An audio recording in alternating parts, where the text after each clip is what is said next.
Good evening, everyone. Thank you for joining us tonight here at the Western Atlantic University School of Medicine virtual information session about our school. And tonight we're focusing specifically on the clerkship years 3 and 4 of your medical education. My name is Christopher Booth, and I am one of the senior enrollment managers here at WAUSM, as we call it.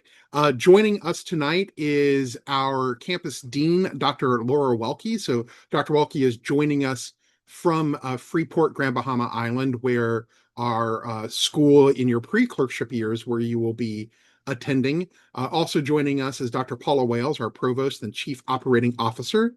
And then we have a current clerkship student, Peyton Ham, joining us as well. Peyton is a fourth-year student. So thank you all so much for coming tonight. My colleague, Christopher Fonte, will be checking people in. So if you are coming into the room and your name does not match what your real name is, so like if your Zoom name is like iPhone 7, Chris will be asking you who you are so we can make sure that you're checked in properly. And then also my colleague Xavier Marcus will be answering any questions you may have. So as we're going along tonight, we will be talking in a broad sense about WASM, and we will address the pre-clerkship years 1 and 2. But once again, tonight the focus will be on the clerkship years 3 and 4 of your medical education.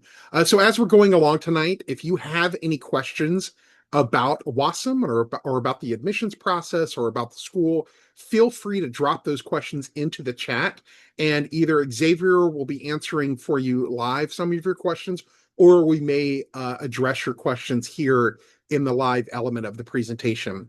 So with that being said, let's get started. So let's take a little bit of a deeper dive into what WASM has to offer. Once again, we are a medical school, an MD school. Our base of operations is in Freeport, Grand Bahama Island, which is where you would be doing your pre-clerkship years 1 and 2, roughly about 20 months, if I'm not mistaken. And then after you finish those first 2 years, you would then transition into your clerkship years, which will be done prominently in Chicago. But as you're going to hear a little bit later from Peyton, you're not always in Chicago for those clerkship years if you do not want to be. So let's first, once again, let me reintroduce Dr. Paula Wales, our provost and chief officer here. Dr. Wales, if you wouldn't mind telling us a little bit about some of the key milestones that WASM has met in the last few months. Judging from the participants, I can see a lot of returning guests, but I also see a lot of new people as well. So fill us in on what's been happening, all things WASM. Okay. Well, thank you very much, Chris. Hello, everyone. Welcome to the WASM webinar. We're glad you're here, and we're happy to be here too. So much has happened at WASM just in 2026. So I'm not even going to go back past January. So in January of 26, we applied for full accreditation, which I could talk a little bit about that. Accreditation is temporal in nature. And so what that means is it's based on time. So before we could start our charter class, we had to get what was called candidacy status. So for most accreditors, including the LCME, which accredits all US schools, accreditation is a 3-step process. The first is to bring in a charter class. So we got candidacy status. And then when that charter class made it to the second year, the end of their second year, then we were eligible for provisional accreditation, which we received, right? And then after that charter class, when they get to their final year, right before they're graduating, you can apply for full accreditation. And so what's really important through all of this is whatever level of accreditation you have as a medical school, your students are graduating from an accredited medical school. So while I'm saying we have applied for full, we have provisional accreditation right now until we get full, and so all of our students are eligible for graduation, which is important because of the milestones that I'm going to tell you about. So first of all, we applied for full accreditation in January. In April, we had our full accreditation site visit. Oh, I forgot March. Hello, March is match time. And so we had our first group of students match into their residency programs. every one of those students matched into a residency program. So we had a 100% match rate, which is exciting. Those students also had a 100% pass rate on step one and a 100% pass rate on step two. But now it just sounds like I'm bragging, so I'm going to stop talking about how wonderful they are because they are wonderful. Um, then in May, we had our first commencement, so our first graduation. Um, and I think those are the big things. In any year, any one of those things would be a huge deal. And we had three sort of firsts for WASM just in the first couple of months of the year. So we're pretty excited. We've watched WASM hit impressive milestone after impressive milestone. It's really heartwarming to be here. Doesn't happen without a lot of work though. So I just want to a shout out to all my colleagues on this particular call because you've all been instrumental, and particularly to Peyton, our student, been instrumental in our success. So thank you for letting me go first and share all that wonderful news. I'll bounce it back to you now, Chris. Thanks. Of course. Well, I was going to ask you a very brief follow-up question. I find it very impressive, our OSCE Oh, pass rate. Would you mind talking a little bit about what that is, what the pass rate is, and why that's so important? sure. So that's a great question, and thank you for reminding me. So for medical students, they really have to master a couple of things. They need to master knowledge, so a knowledge base, but they also need to master clinical skills. So USMLE, or the United States Medical Licensing Exam, I told you that our first group of graduates had 100% pass rate on USMLE steps 1 and 2. Those are sort of computer-based exams that test knowledge base and a little clinical reasoning. OSCEs, though, which is what Chris asked me about, are objectively structured clinical exams. And those work kind of like they're a performance-based exam. So students enter a room and they interact with a patient. And there's usually a camera in the room and faculty are watching to see how the student interacts with a patient. And there's certain things that you're looking for to make sure that the student is actually taking care of that patient in the way that the patient needs to be taken care of. So that would be the clinical assessment. So you know our students are killing it on the computer-based assessment. For us, we intentionally chose an externally evaluated OSCE. So we have faculty members who are not part of WASM, but practicing physicians and faculty members in the greater Chicagoland area who test our students. We did that intentionally because we know our students are wonderful. We don't want to be biased. We want really other people to look and say, hey, are they performing at the level they need to? And every single WASM student who's ever sat for that OSCE, which occurs after the first 6 clerkships or the required clerkships, every single one of our students has passed on the first attempt, which is pretty impressive. And when I talk to the faculty who are evaluating our students, these are faculty who are evaluating students from Loyola, from the University of Illinois, from all sorts of students in Chicago. They have been very impressed with our students and said our students perform very well. So I know I'm a little biased, but I'm very proud of our students. They're just every assessment we throw their way, they just come out like the shining stars they are. Amazing. Thank you. Thank you so much. Well, that tees me up nicely to ask you, Dr. Welke, as the campus dean, you are sort of seeing the students really as they're coming in as new med school students. So obviously, a lot of the success that Dr. Wales is talking about can really be attributed to when they first show up on campus. So how do you attribute the success that WASM students have been having thus far?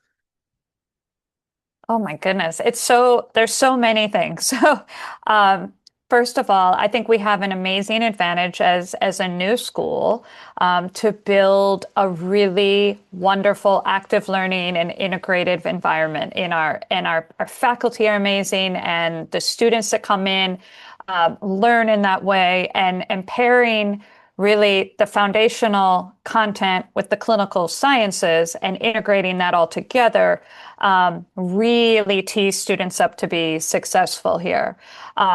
So I can go on if you want me to talk more about the courses and things. So, Yes, please. okay. So in preclerkship, you have 2 courses. There's foundations of medicine and patient-centered care. So the foundations of medicine is what you think about. It's the anatomy and the physiology and the biochemistry, but we don't have it as courses, right? So you're not taking an independent physiology course and a pharmacology, because that's not how the medicine works, right? And it's not siloed. You're a human body, and the structure relates to function, relates to disease, relates to therapeutics. So what we do is we teach in an organ system base, and it's all in the context of a disease. So let me say in semester 2, your unit would be like cardiovascular and respiratory and renal. So when you're in cardiovascular, you are learning, you will go into a session on hypertension or arrhythmias or interpretation of an EKG, right? So you're in there, and the other cool thing is that you might be in the classroom with an anatomist, a physiologist, and a clinician, and they're weaving this together during hypertension or arrhythmia or what have you. And so they're saying, why is the anatomy important? Okay, cool. So then tie that into the physiology. How does the physiology relate to that? And then the pharmacologist may say, all right, and so what drugs or what's our mechanism of action of this drug or whatever. So we're integrating it just like you would with a patient, right? And we want to get you thinking in that way. And so it's all patient-based. And I always say this, and I mean, I'm an anatomist by training. I have a PhD, but we know you're not coming here to get a PhD in biochemistry. You're coming here to become a physician.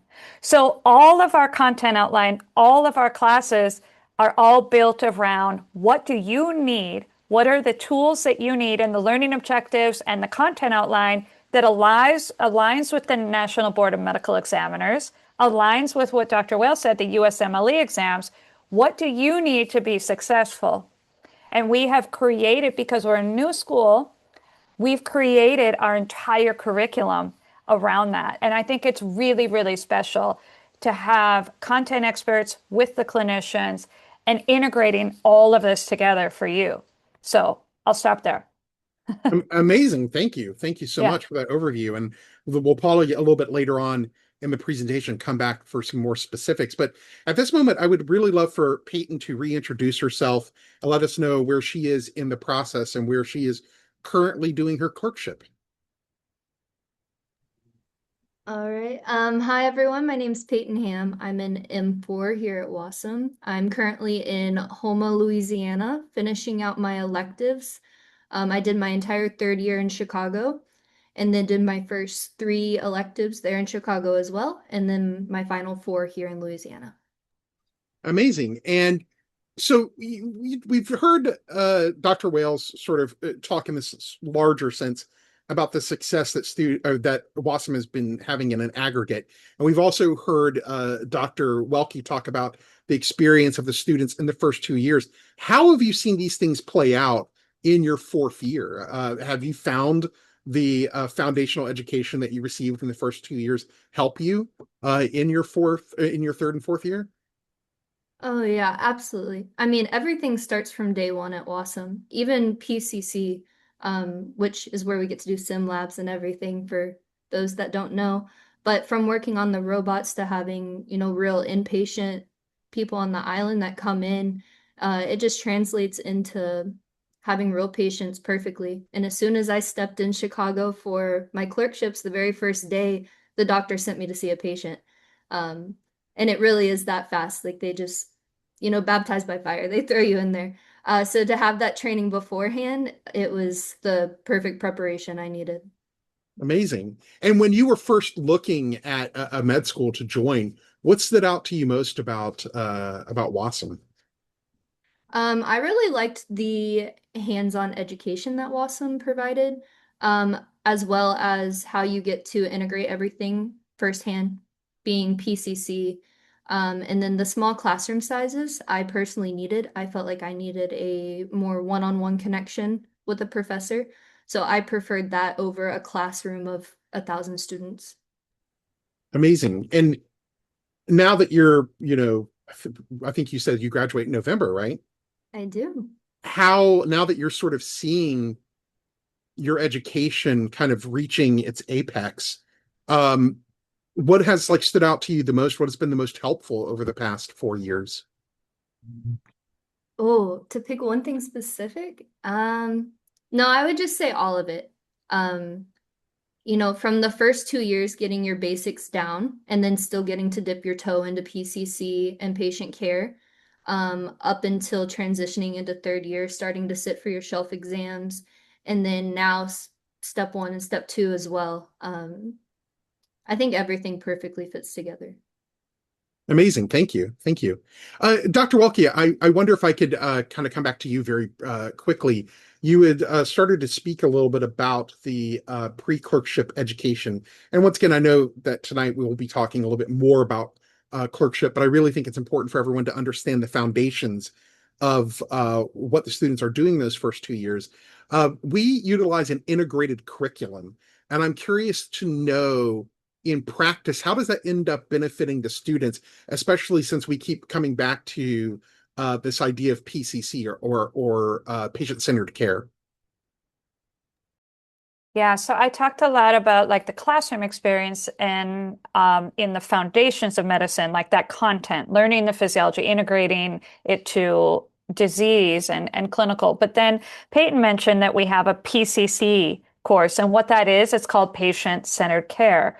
So I use the example of cardiovascular. So if you're in the classroom learning about hypertension or the EKGs or what have you, then you have the patient-centered care course. So that afternoon, you're going to go into PCC and you're going to use our mannequins and our task trainers and our simulators to listen to heart sounds. So you're actually, you're taking the foundational content and concepts that you're learning and then applying it.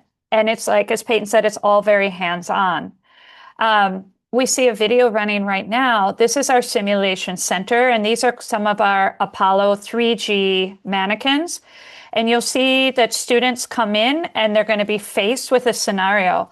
And I think what Peyton said is really important. We put you in from semester one. There's no waiting around. So you might have a simulated case in a week or 2 or 3 weeks in to your journey with us. And so you may go into a simulated environment and the faculty member may just act as an EMT or a nurse, and you, along with your team, have to determine what's going on with the patient, how are you going to assess the patient, what kind of therapies are you going to use or drugs. So it's all a simulated environment. Will you give CPR? Will you use the crash cart? What's going to happen? And throughout PCC, each semester, the cases will become more complex. So it really helps you hone all these skills in. Some other things you see here. So here's the simulated environment. You're working as a team. Of course, we know medicine as a team. You've got to learn how to work with each other and evaluate. And in this sort of high stress environment, with the mannequins.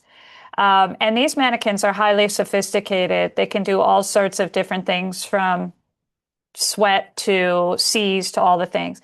This guy is Harvey heart sounds. So they're actually doing heart sounds. You can do bowel sounds and respiratory sounds. And then this is actually an actual standardized patient. So this is a live patient who's an actor that we bring in. And students have the opportunity to practice their clinical skills on an actual patient and learn the communication and how to assess. And the faculty are always there guiding, and we do a lot of debriefing and discussing what went well, what could we have improved upon, and all of this. The other really special thing about this clinical environment is that students can come in on their own and practice. So it's open, it's available, faculty will come in.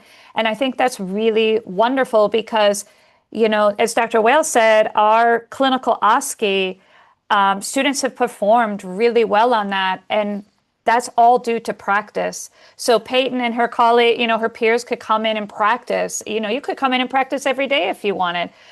Just as it's a matter of just scheduling. So I think this is a really progressive, important, and sophisticated environment, and the students really, really love it. And it sets the students up really, really well for clerkships when they enter the hospital. So. Thank you. Amazing. Thank you so much. And as my grandfather would say, this is where the rubber hits the road. Peyton, you said on your first day in clerkship, you got thrown in to work with a patient. How did this PCC class prep you to do that? Did you feel yourself? Did you feel the nerves? Did you feel ready? Talk to us a little bit about how it helped you. Well, I mean, of course I was a little nervous, but no, I really do feel like it prepared me. It was actually a pediatric case, but I went right in, talked to the mom, able to ask her, the questions. And I feel like PCC, like, yes, it does teach you the hands-on stuff you need, but also the interaction that you get with the doctor that's supervising you teaches you like the bedside manner that you need. And that's what I've noticed really stands out from a lot of WASM students from other schools being in the hospital is the doctors always compliment us on our bedside manner and how polite we are with the patients and like receiving of information. Thank you so much.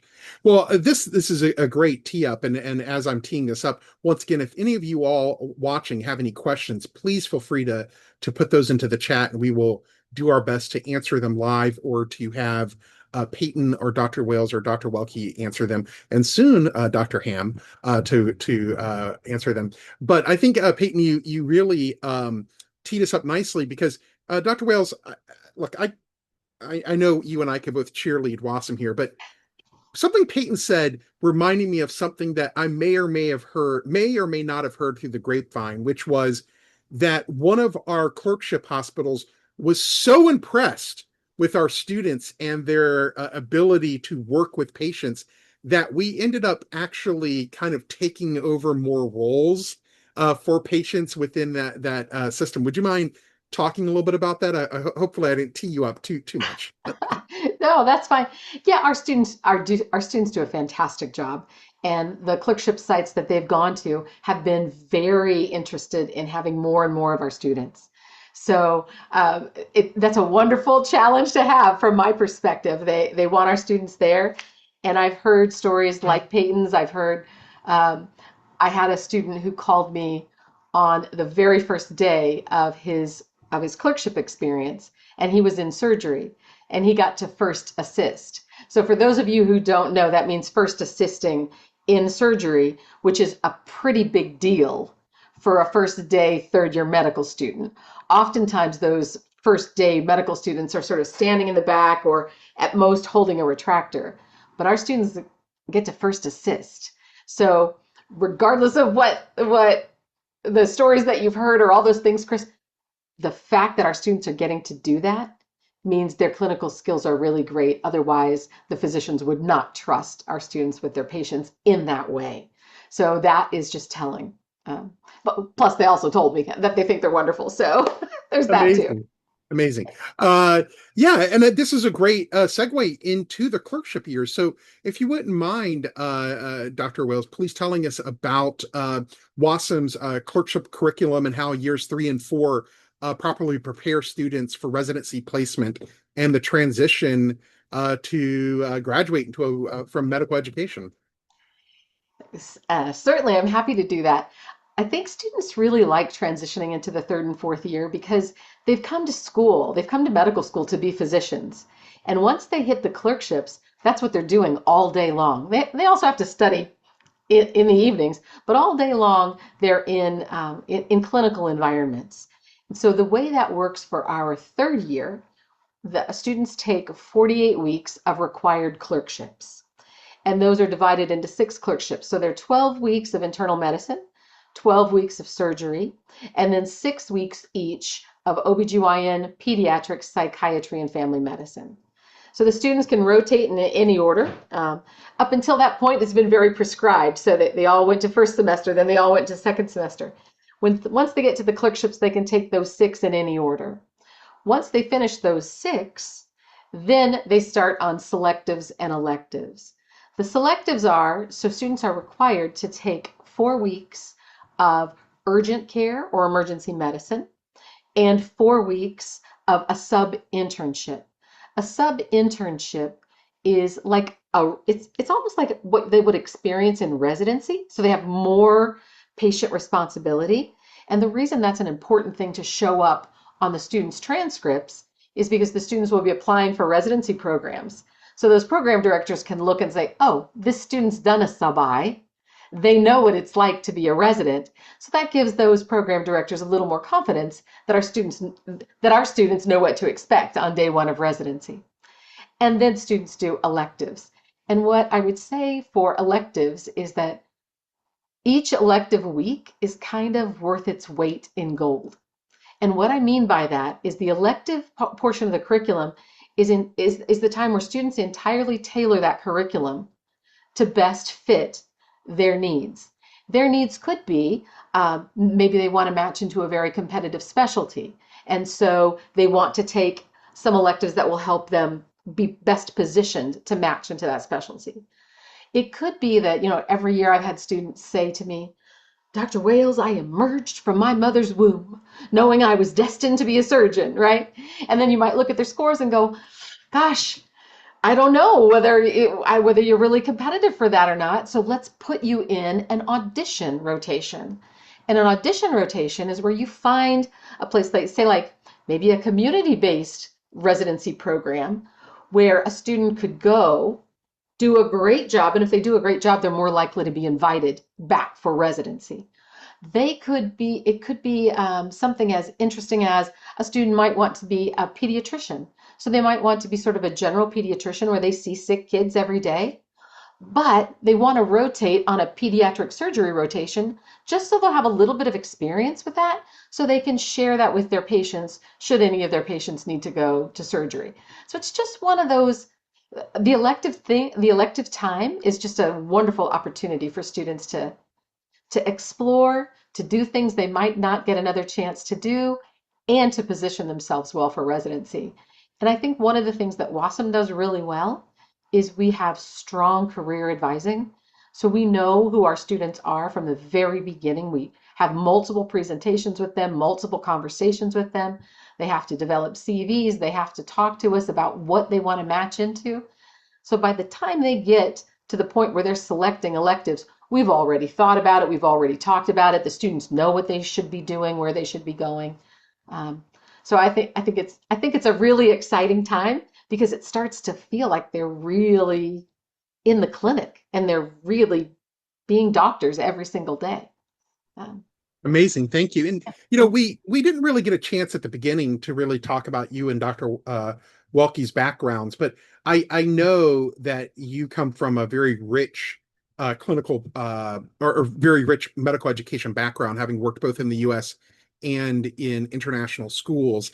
I'm curious to know that the clerkship model that you just described, is that different from other medical schools? And if so, what's different about it? And how do you think it ends up ultimately, you kind of touched on a little bit how it ultimately helps students in their to achieve residency, but I'm just curious to know, how is it different from other schools? Yeah, that's a really good question, Chris. So there are a lot of similarities because those 6 clerkships that I mentioned, almost every medical student will need to spend time in those different disciplines.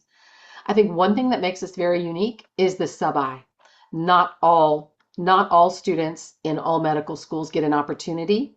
Not only an opportunity, they have the requirement that they must complete a sub-internship, which again makes them very attractive to residency program directors. But I think the real secret sauce, if you will, about WASM's clinical curriculum is the amount of individualized attention the students get when they are going through the residency match process. I have worked at very large US medical schools. I've worked at a large international school, and I've worked at a small startup US school as well as WASM. And I can tell you, hands down, we give students more time, more attention. We help walk them through the process, and they feel pretty comfortable when they're going into apply for residency. They have to do mock interviews. They have to talk to us about what they're doing. And I think, I don't know if they know what a gift they're given, but it really makes a difference. So when we had a 100% match rate the first time out of the gate, I wasn't really surprised. We knew all our students very well, and we knew where they were going to, we knew what was happening. So I think that makes it special. Um, And there are, I think, a couple of other things, but I'll stop there because I don't want to monopolize the whole conversation. Well, thank you so much. Thank you. I am curious, and I'm going to ask you this question, Dr. Wells, but eventually I'm going to pivot over to Peyton. A question that I get a lot working in admissions is how are students clerkship hospitals determined? So what is the process of the student sort of transitioning out of year 3 to year 4? And then Peyton, what was your sort of experience transitioning out of your core clerkships into your elective clerkships? So to start with you, Dr. Wells, yeah. So you want to know what the transition from year 3 to 4? Correct. Well, first off, what determines what type of hospital or which hospital the students go into? And then where do they go after year 3? Where can they go after Oh, year I 3? see. Okay. So there's a very rigorous review process for selecting clinical sites, particularly for those required clerkships, because it's extremely important that our students get exposure to everything we think is important. So what WASM does, which makes us a little different than other schools as well, so we intentionally picked St. Anthony Hospital in Chicago. We have a long-standing, many of us have been in medical education for a long time. We have a long-standing relationship with them. We know they're an excellent clinical teaching hospital that let our students do really, let them have great experiences in clinic.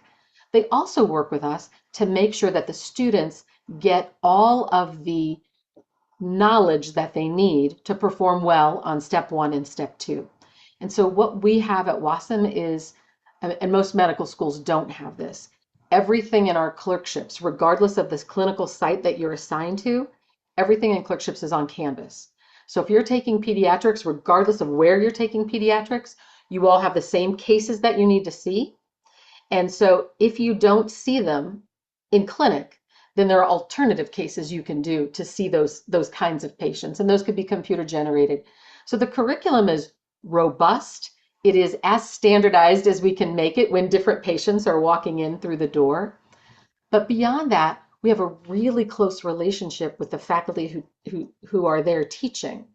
So at St. Anthony Hospital, for example, where our students are, St. Anthony Hospital practicing physicians serve on our committees. They are the chairs of our clinical program. So there's a lot of interdigitation. In some schools, they just sort of send you out to the clerkship sites and you kind of learn whatever they're going to teach you. And there's not a lot of integration. We don't have that. Fortunately, we have tight-knit relationships, which our students benefit from. And then when they go to the 4th year, there's a lot of conversation about what do you want to do? There are no restrictions. It's sort of like, let's talk about where you want to go and what you want to do, and we'll help you figure out how to get the experiences you need to be the unique and most competitive applicant you can be for whatever specialty you want to match into. So. Amazing. Every time you speak, Dr. Wales, I learn a new word, interdigitation. That's amazing. All right. Peyton, what was the experience like for you moving from year 3 to year 4? So year 3, I did at St. Anthony's, like Dr. Wills was saying. It's kind of, I'd call it like home base. You get to know the hospital really well. You get to know all the faculty and everyone. You rotate through. And then when I got to 4th year, I specifically want to go into forensic pathology. So I knew I wanted to do a pathology rotation because that's not one that you get to do in 3rd year. As well as I wanted to hit anatomy hard to kind of complement my pathology electives. So I did neurology first at St. Anthony's, and then I did my sub-I internship in Evanston, Illinois at St. Francis. And then I came back to St. Anthony's and I did pathology, which is what I wanted to do. And then right now I'm doing emergency medicine in Louisiana. I had the option, we have sites in Arizona and California as well, as we just opened up another site. I'm not sure if I'm allowed to say that site or not, so I won't. Somebody else can do it. But I knew I wanted to do another pathology rotation, as well as get my emergency medicine done before graduation. So that's why I came to Louisiana, because it was the second hospital to have pathology. as well as it let me do emergency medicine without being an emergency medicine bound student. So it kind of just depends on like what you want to go into, like Dr. Wales was saying, and then that kind of determines which site that you go to. But you have the option to go to any of them that you want. And then WASM's still continuing to expand and open more sites as well. Amazing. Dr. Wales, are we able to talk about this, the super secret new site? Or is everyone I properly don't know the super vetted? secret site. Where is it, Peyton? What are you talking? The Toledo, Ohio Oh, just opened up. yeah. Okay, you can talk about it if you want to. Oh, well, it just got announced to us as well, but now we have a site in Toledo, Ohio, which is actually 30 minutes from where I went to college. Cool. Amazing. So Just so what everyone watching this knows, and coming in, you signed an NDA. So no, I'm kidding. Well, so it's interesting. So Peyton's talking about where we have formal agreements with the place for students to go. So we absolutely have formal agreements and they reserve slots for us and those sorts of things. But there are plenty of students who might want to go somewhere else. They may say, you know what? I really want to match into pediatrics in Colorado. And so we'll try and help them get a slot there. We may not have a pre-existing agreement, um, but we'll try. One thing that has happened is every place that our students have gone, they've done a great job, and that place has said, we'll take more of your students. So we keep getting these additional sites. In fact, the Ohio site happened because one of our graduates matched into the residency program there. And so they said, we love your students. We'll take more. Send them this way. So our students are our ambassadors out there. So our sites keep growing simply because the sites reach out to us and say, hey, we'll take more, which is Um, fantastic. This is actually, we just got a question, Dr. Wales, and we're sort of in a nice place to address it. One of the questions was about obstacles of non-US citizens or residents getting into clerkships, and then I think ultimately residency. I mean, I know the answer to this. I know that we have non-US citizens who have gotten residencies and gotten their clerkships. Not to steal your thunder, but would you mind talking a little bit about what a potential obstacle could be, how WASM is there to support those students, and really ultimately what the outcomes of those international students have been thus far? Absolutely. So I'm gonna talk a little bit about our most recent match, where we had 17 students who wanted to go through the match, and they went through the match, and all 17 matched. During that match, we had some of the most interesting kinds of matches that you can have. So, for example, we had a student who wanted to match into Canada, right? Which, for those of you who don't know, Canada is actually more difficult, more competitive to match into than the US. There are fewer slots. So, we had a Canadian student match back into Canada. So, that was a big match. We had a couples match, which that means the students say that we need to stay together wherever we go. So, we had that. We also had our first international student match into the US. And so that was a Bahamian student who matched into a residency program in the US. So I'm telling you that because almost any different kind of match you could have, we had all of them during our very first match, and they were all successful. So are there obstacles for non-US citizens? So there are some residency programs that will not sponsor visas, work visas. Most of them, I don't want to say most. There are some that don't. There certainly are a great number that do. And for those that don't, I think many of them are reconsidering that position because, as anybody on this call knows, we have a great need for additional physicians in the United States, in Canada, in many countries. So I think you're going to see more and more of that relax. But what we do is we know that about you at the very beginning, and we talk with you about that. We help you find residency programs that are very friendly to international students. And so we haven't had it as an obstacle thus far. Could it be an obstacle if you're on your own? Like if you're at some other school where you don't get that kind of really individualized attention? I would say, yeah, it could be harder because you don't have people guiding you who've already made it through. So yeah, that answered the question. What's the question? I think so, yeah. And obviously a motorcycle gang is coming after you from Yeah, so of just course kidding. it's webinar night and the gardeners are out like with the big mowers like doing the Yeah, yeah, mowing yeah. in my yard. Sorry.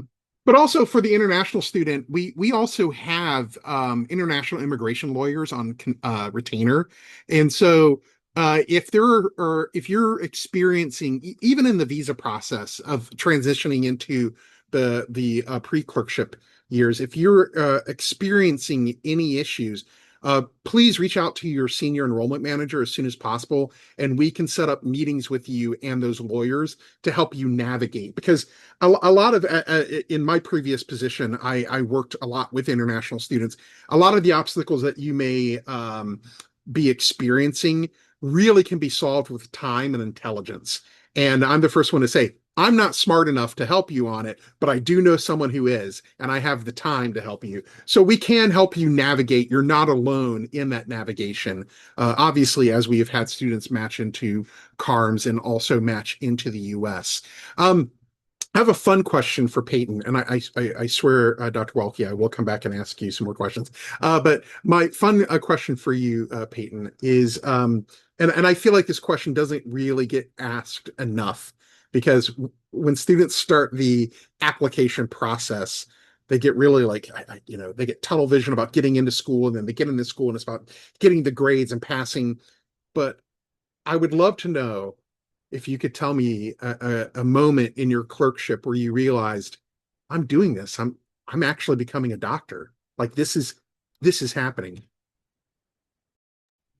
Mm, I'd say so during clerkships, you rotate through an orthopedic clinic, and the physician that's over that is a older gentleman. He's been doing it for a very, very long time.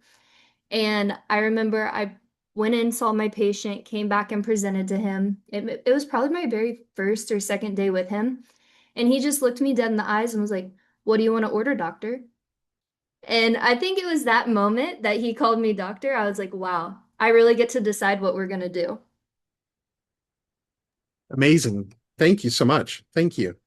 Dr. Welke, we've been talking a lot about, once again, about what happens in the clerkship, but I would like to return to this idea that a lot of the success that the students experience really starts in their pre-clerkship.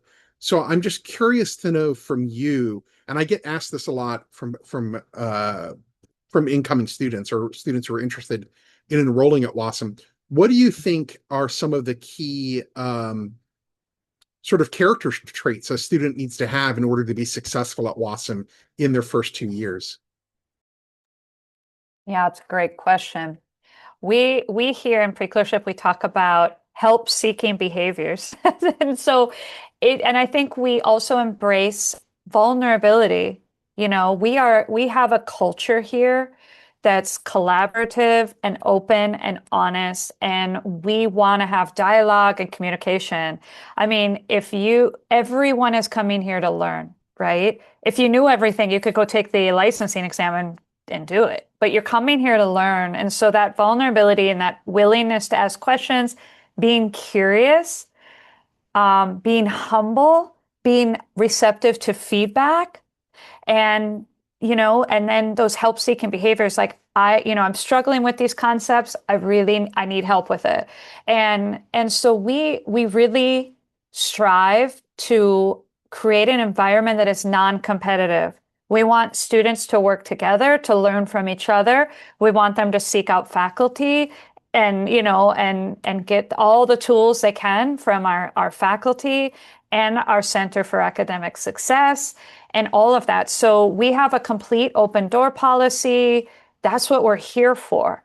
And so we want students to come with all of those sort of behaviors and adjectives, and if I always say, if students want to come and they're determined and they have this grit and this motivation to succeed, and they're willing to run the program that we have built, which we know is successful, then they will be successful. And I think Peyton and Dr. Wales said it, and we are here to help. I am here. I'm sitting here to help. And our faculty are all here to help you get through each of these stages. I look at this as a huge wraparound support model with the Office of Student Affairs and the Career Advising and the faculty and the Center for Academic Success. I mean, goodness, you want to come, you want to do this, you want to put your nose to the grindstone and run this program, you will be successful. We've really built that, and we believe in it. So Thank you. Yeah, yep. the joke I have with the incoming students is that at WAUSM, it's a bit of a blessing and a curse. The blessing is that all the teachers know who you are and they see you in class. The curse is all the teachers know who you are and they see you in class. Um, outside of the open door policy, I'm just curious to know, Dr. Welke, if you could talk just a little bit more about the other support systems that are in place for those pre-clerkship students. Absolutely. We have, I think one of our strongest things is our peer learning partners. And through our Center for Academic Success, it's a really popular program because it's students teaching students. And sometimes students may not want to go to faculty. They just want to talk to a peer about what's, on their mind as far as the classroom content. And so that's sort of like a teaching assistant program or a tutoring program through peers. I think, and we have a full-time director of counseling and wellness here, because we know that medical school can be hard and you might be grappling with other things in the life, because we know life happens. So sometimes it's good. A lot of students just check in and have time with her to talk about things. And that's an important part, that health and wellness, along with just the academic support. And I guess another thing is we have so many digital resources. And so, we offer students, we have AMCAS, we have almost 20,000 journals, books, and we have osmosis and UWorld and all this kind of thing. And students can access that 24/7.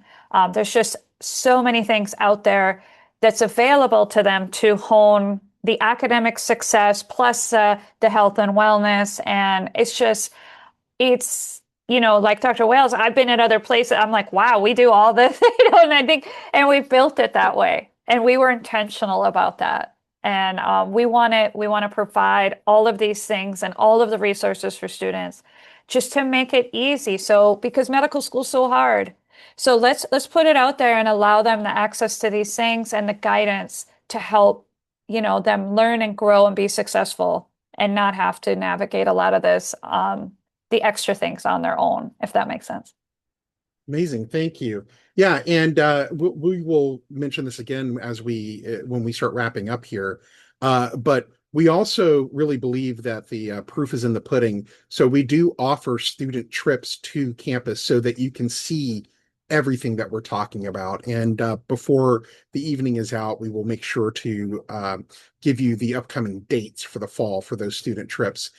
Dr. Wales, I'm curious to know, how does this support system carry over to the clerkship years?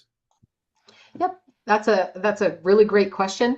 And so the educational resources all carry over. So like on my phone, I have the entire library and I can access it anytime I want. As long as I have a Wi-Fi connection, I'm good. I'm golden.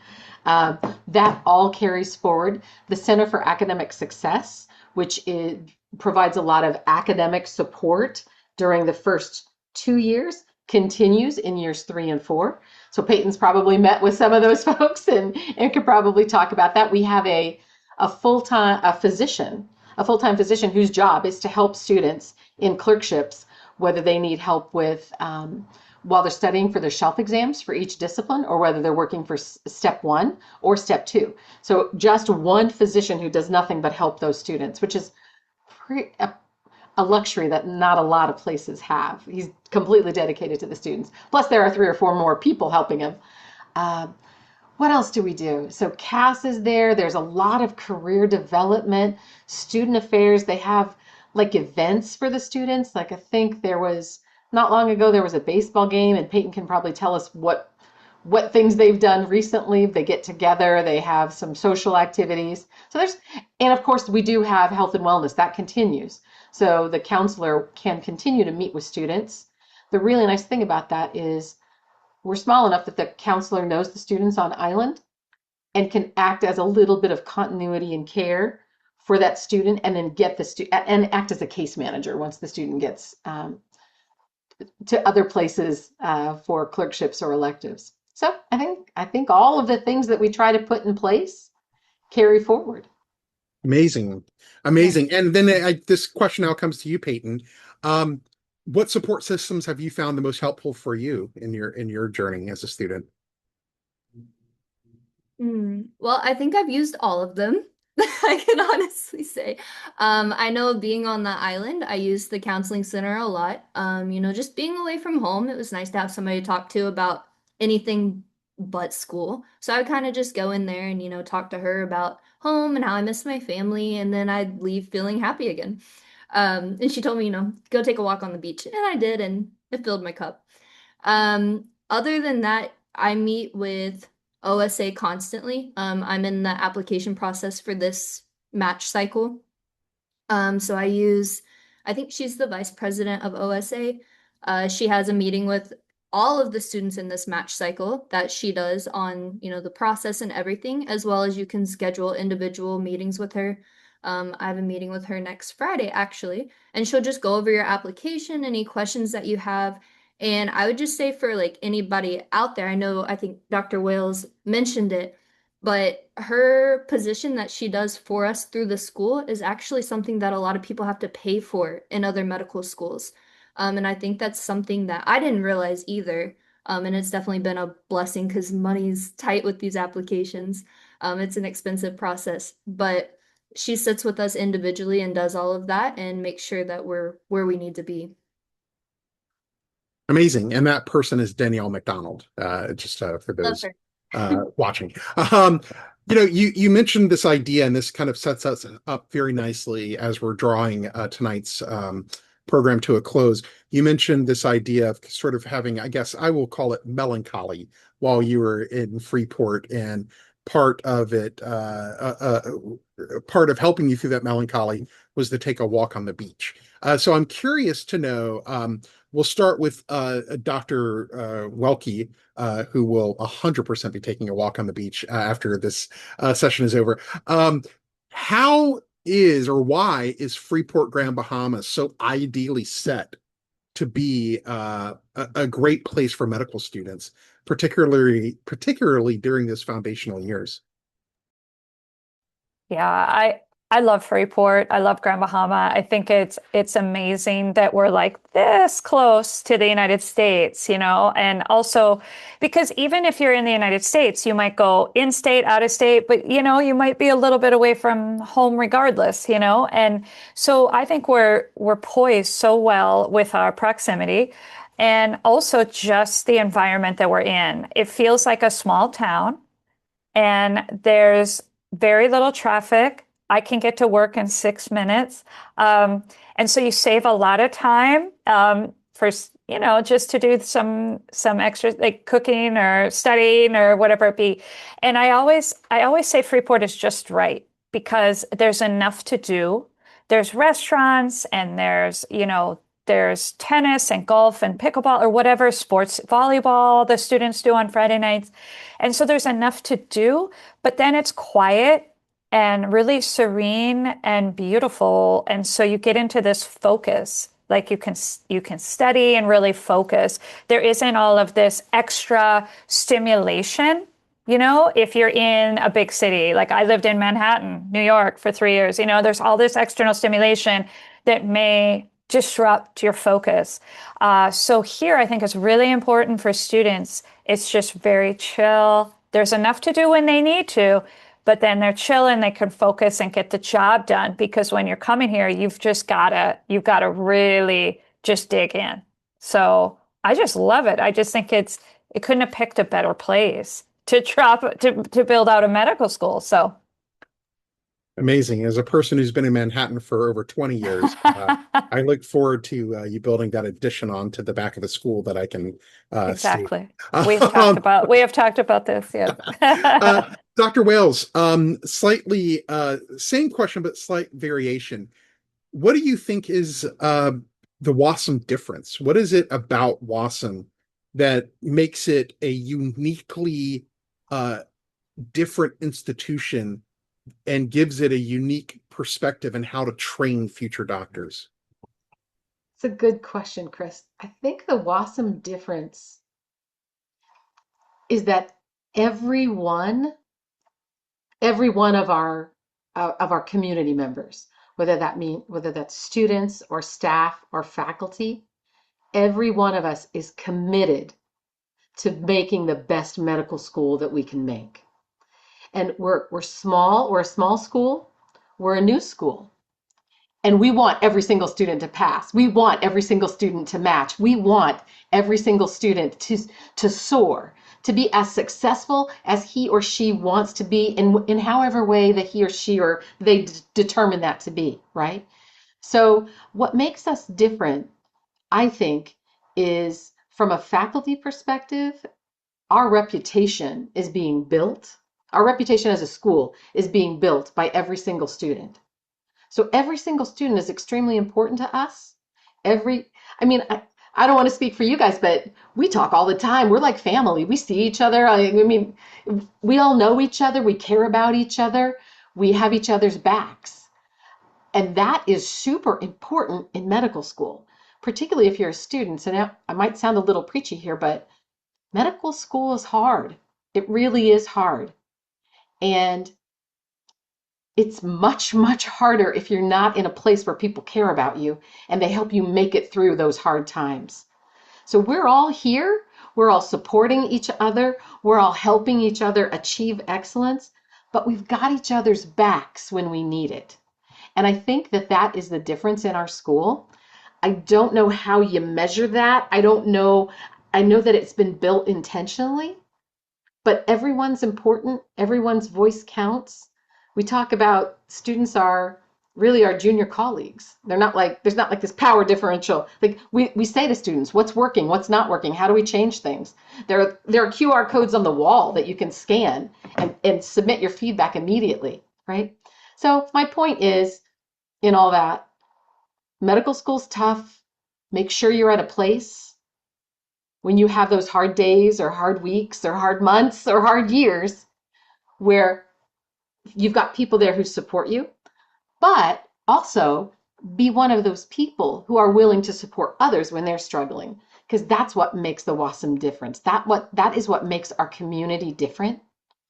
I've spent 30 years in medical education, and I've watched and been part of schools where there were gunners and there were people like trying to get points. And if I got more points, then that meant you got less points. And I didn't want you to learn because I didn't want you to get as high a score as I, which to me seems just the opposite of what healthcare is all about. Like we're here to help people. And we truly live that at WASM. And I think that makes all the difference in the world. It makes a difference for staff, it makes a difference for faculty, and it makes, I think, a world of difference for students. But sorry, that sounded a little preachy, but I really believe it. So. No, it's amazing. I can tell you from my perspective, one of the big differences, and I've worked for schools like NYU. Um, a lot of times the upper faculty, someone in the position that Dr. Wells has or Dr. Welke has, the schools have a tendency to gamify those positions. So someone like Dr. Wells or Dr. Welke, they end up becoming like a final boss, meaning you never see them until like graduation, or you may never talk to them. Or if you do, it's like in your fourth year. And what I find so amazing is I have a student ask me a question and I will say, that's a really good question. I think I know the answer, but I could be wrong.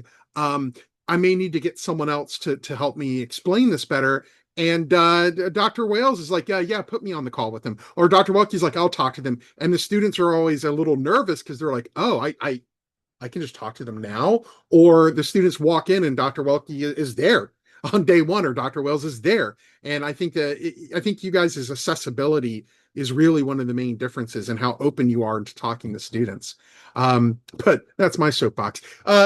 Peyton, I really appreciate your time tonight, and I don't want to keep you much longer because I know that you've got a lot on your plate. I'm just curious to know, 4 years ago, you were in these students' shoes. You were sitting there on your computer watching a bunch of talking heads talk. And I'm curious to know from your now tenured experience, what guidance would you offer any of these prospective students as they're navigating the decision to go to med school in general and specifically to come to WASM? Yeah, I think that's a good point, especially when I was going through, I was very naive to the medical school process. I come from a family not in the medical field. I didn't know much about it. I would say WASM's so open.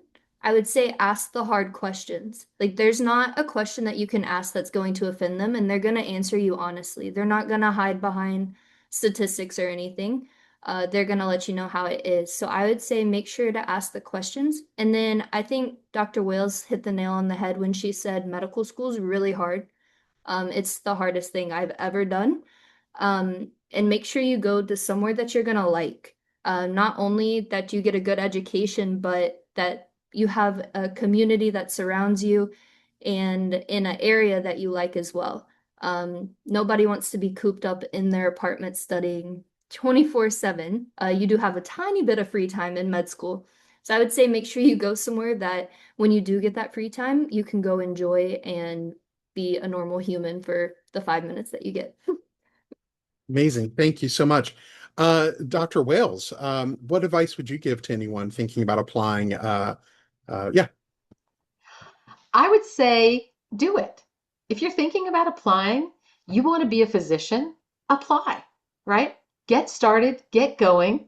And what I really want to say is, Peyton, can we see Pip one more time before we close out? Pip is Peyton's dog, for those of you joining us. Uh, Dr. Welke, what advice would you have for students? I would say the same thing. I mean, if why wait? If you're ready to go, apply and let's do it. I think, like I said earlier, if you're ready to dig in and have those traits that we mentioned, to come in and be open and want to learn and be curious and all these things, and we are ready to welcome you. So please, yeah.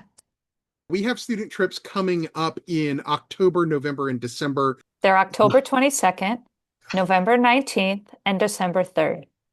They're all Thursdays. And my piece of advice for everyone watching is don't let perfection get in the way of progress. If you're interested in applying, apply. And if you're interested in being a doctor, if it's the thing that's been in your heart and mind and soul, do it. Because I can tell you, as a person who is on the latter half of my life, that's so dark. As a person who's older, I can tell you that that thing that you love, it will always stay in the back of your mind and in your heart. It will never be satiated unless you go for it. So go for it. Please do. Um, Thank you all so much for joining us tonight. Thank you to Dr. Welke, Dr. Wales, Peyton, Dr. Pip. Thank you to Xavier for answering questions, and Christopher Thomas Fonte for checking people in. And a big thank you to Brennan for making us all look and sound great. And thank you all. My colleague Xavier has dropped in the chat a link to apply. If you feel so moved, please apply even tonight. And if you have any questions, we will be reaching out to you to follow up. And thank you all very much again, and have a great, great night.